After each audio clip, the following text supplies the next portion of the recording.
tanggal 2 Mei, Hari Nasional Indonesia, kita peringati sebagai Hari Pendidikan Nasional.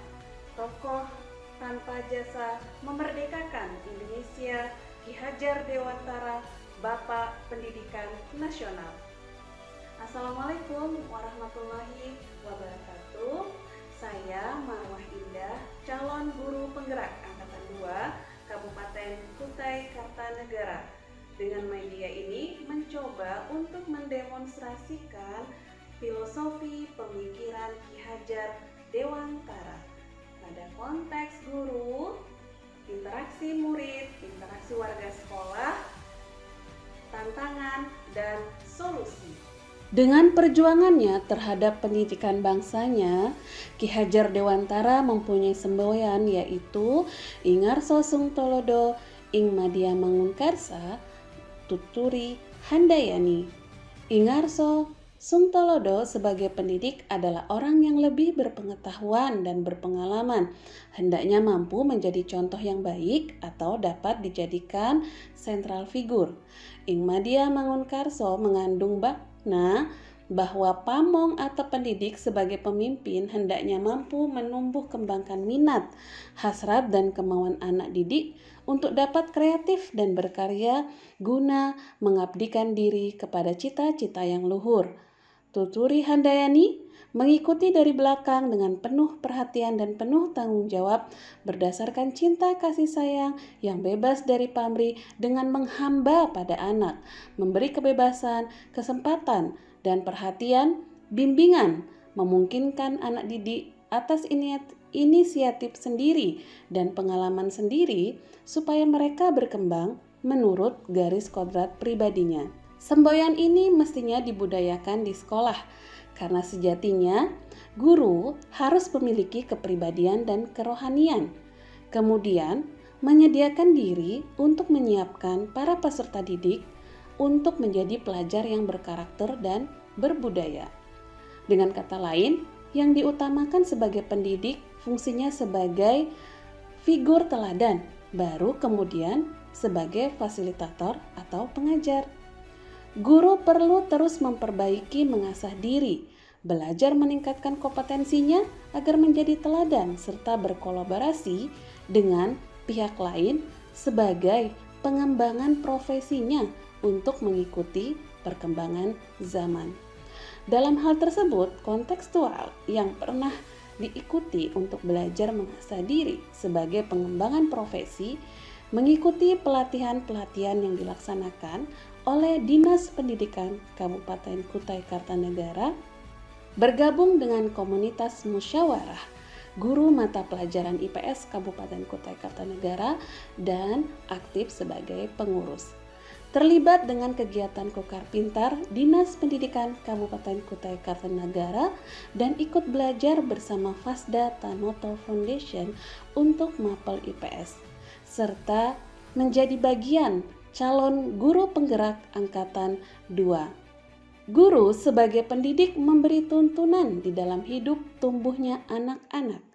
Pendidik dengan tugas sebagai pamong menuntut anak dengan segala kekuatan kodrat yang ada pada anak, agar mereka sebagai manusia dan anggota masyarakat dapat mencapai keselamatan dan kebahagiaan yang setinggi-tingginya, serta memperoleh merdeka belajar.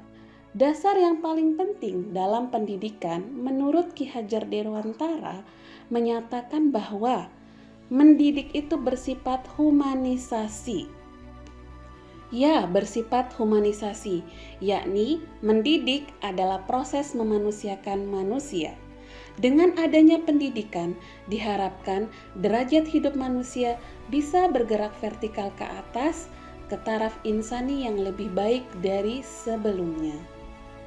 Pendidikan dapat menjadi ruang berlatih dan bertumbuhnya nilai-nilai kemanusiaan yang dapat diteruskan dan diwariskan. Dalam pelaksanaan pendidikan, Ki Hajar Dewantara menggunakan sistem AMONG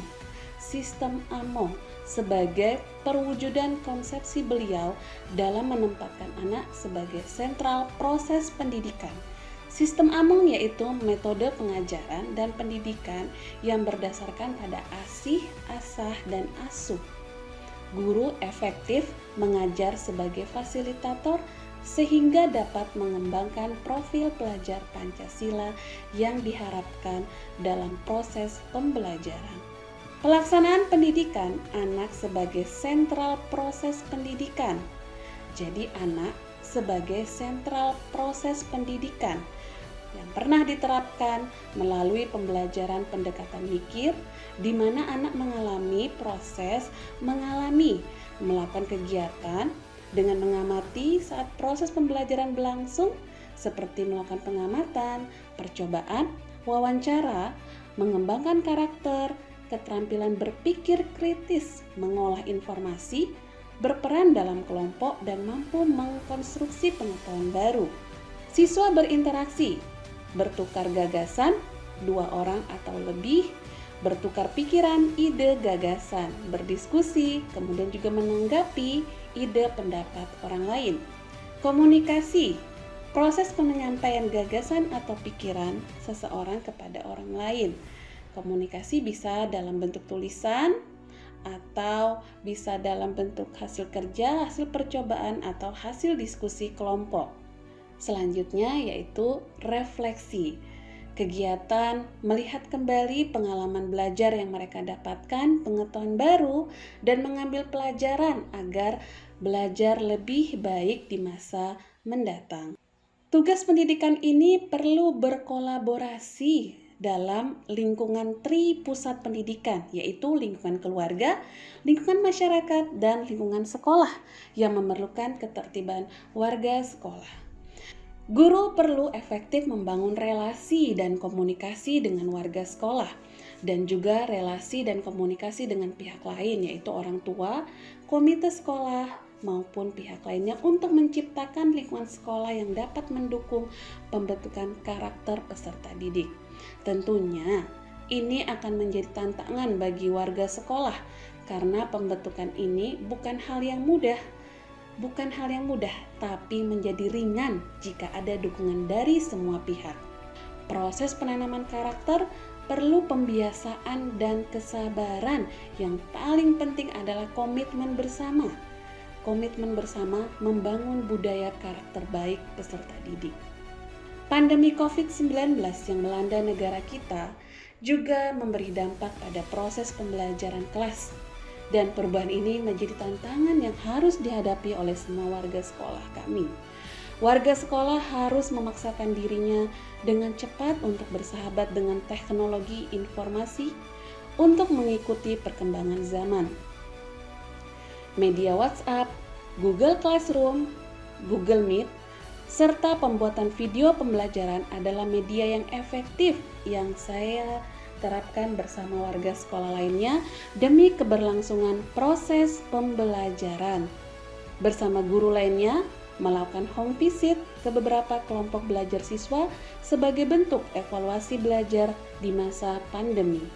Pembelajaran jarak jauh juga menjadi tantangan bagi peserta didik. Dengan kemandirian dan wawasan yang dimiliki, menuntun mereka untuk belajar menguasai teknologi informasi agar dapat mengikuti proses pembelajaran. Hal ini tentunya memberikan pengetahuan baru untuk mereka, terutama di bidang teknologi.